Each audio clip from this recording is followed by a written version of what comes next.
Hi everyone, I'm Kristina from Startup Communication, and as many startups from Germany want to expand into the European market, or startups from other countries are looking for interesting and new possibilities in the German market, we thought it would be very useful if we shared our top tips for PR in Europe.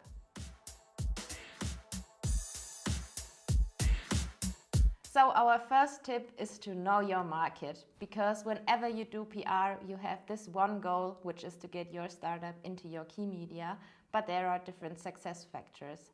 And so you should really try to find out as much as you can about the country where you want to be present, which means find out about their traditions, find out what are absolutely no-goes, and also think about how you approach the journalists best. Do they like to be called via phone? Do they want your topic per email? Or maybe they are also looking forward to a message via LinkedIn or in a totally other approach.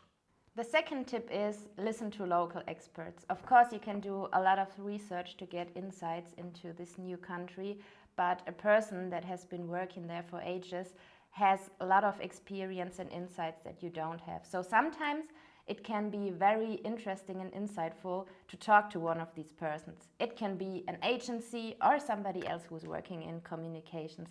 They can give you good advice, see if topics that you find relevant are really relevant to the market, and can also tell you about the greatest journalist to approach.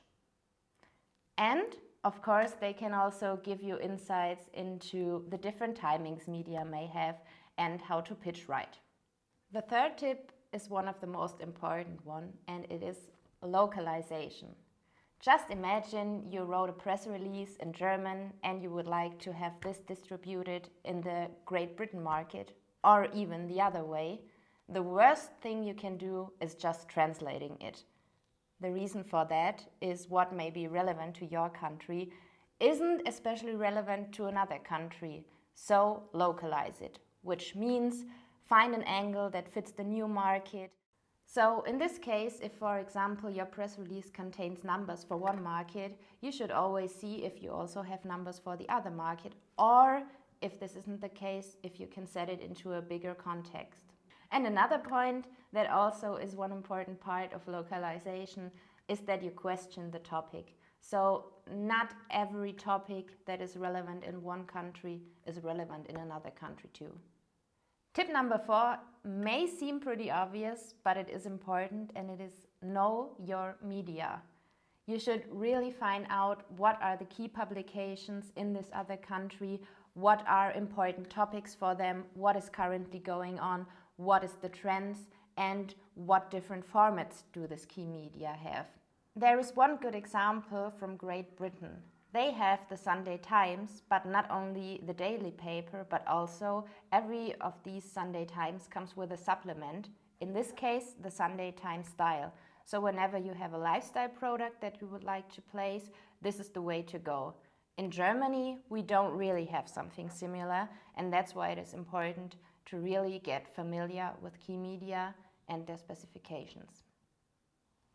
Tip number 5.